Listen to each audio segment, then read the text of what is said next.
Hey guys, Doug and Jamie, Pinetree Line Outdoors. We are here in the backcountry in our hometown, Greater Sudbury, Ontario, Canada. Hey. All right. Anyways, this week's topic on the old vlog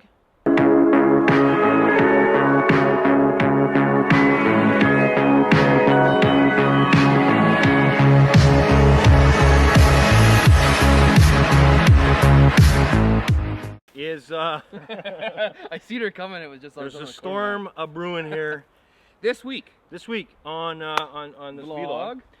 People who spend the night in the tent get a little leery because, and people that haven't spent the night in the tent, there's noises you're gonna hear around. You hear a lot of noises. You do, and it's a little unsettling unless you're like Doug and I, and we kind of like, after a while.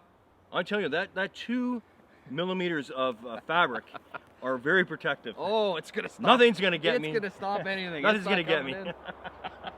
But when you have something sniffing at your front door, it's a little unnerving. It is a little unnerving, and a lot of times that's exactly what happens because we are in their territory, and they're coming to check out. Some animals are very curious. Bears are very curious. Don't want to leave stuff laying around. Don't want to leave a lot of food laying around. Want to make sure that you're hanging your food or having a bear barrel or something of that nature. And ultimately, Jamie, I'm going to ask you a question. And I'm going to ask you people the same question. What would you rather have?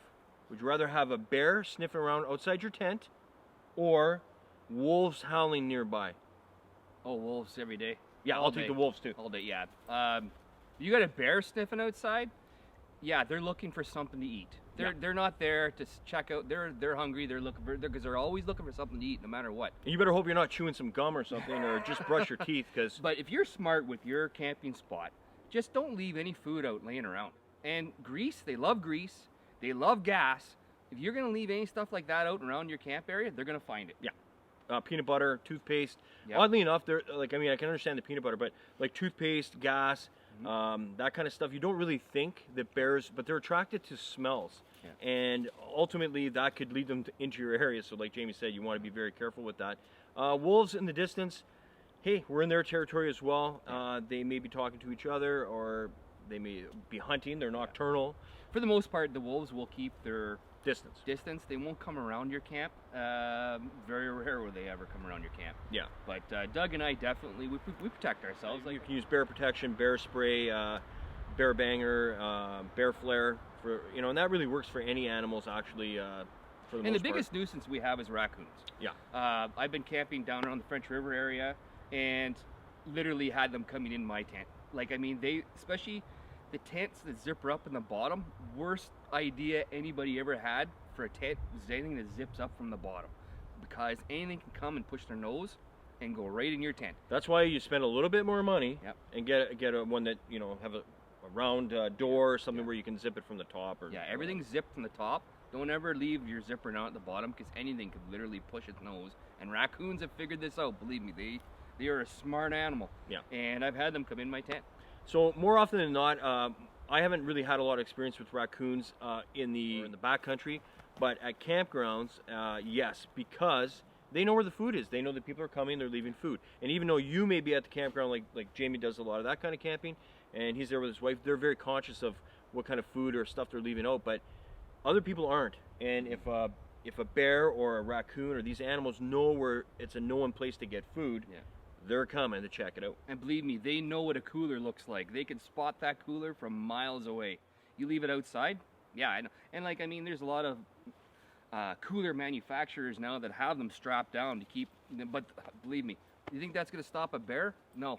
A bear will chew right through that, and it'll rip it open. It'll do whatever it can to get in that cooler. That's why you want to keep that cooler away from your Just area, don't leave your tent. And the bear bags are great. Doug and I use a bear bag all the time. We keep it away from our area, up in a tree, and it's Kevlar, so your actually your food is protected. But ultimately, if the bear gets it, the bear gets it. But I'm pretty confident in the Kevlar bag. But also be smart when you're going camping. Any fresh food you're going to take camping, make sure you cook it up on the first day. Don't leave that laying around. If you're going to go for a 2-day event in the bush, use your fresh food up first. Get rid of that; it's gone, and then use all your bagged food, your dried food the next day. And if you are going to keep fresh food longer than the first day, you need to make sure it's in a bear barrel or something that's very, very well protected. The other thing too is you're gonna hear a lot of creaks and trees moving and rubbing against each other. Yeah. Cracks away in the bush, and of course at night everything's a lot louder. So, you know, something stepping on something like a mile away might sound like it's right next to you. Yeah. So you got to be aware. You're gonna hear a lot of creepy sounds, and there's gonna be a lot of, you know, that kind of thing. But the more times you get out, people, the less this is going to be a worry. Yeah, it's not going to bother you. You're going to sleep right through that stuff. Yeah. I mean, my biggest worry when I'm camping with this guy is he snores like a beast. How do you guys feel about it when you go camping? What happens? Are you camping in a tent? First of all, do you hear the same sounds if you're at an actual cottage or camp, or you're in your trailer or something like that? Do you hear those sounds the same way we do in a tent? What happens? Some of your experiences, share them with us in the comments below. Know your area that you're camping in as well, because it might not be bears, it might not be wolves that are actually that area where you're camping and that's an issue. Down around the French River area, there are snakes. You have to be aware of that. So just know your surroundings and where you're camping ahead of time. We have less problems with snakes than a lot of other places in the world, so we're pretty lucky in that respect. So, anyways, guys, thanks for watching. This is the final episode of the vlog. It started and then it stopped. It started and then it stopped.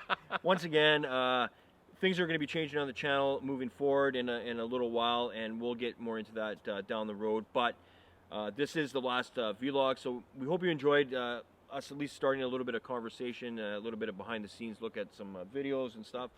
All right. There's a wolf that just went by. That's crazy. All right. Anyways, guys, thanks for watching. Take care. One more for the road. See you later.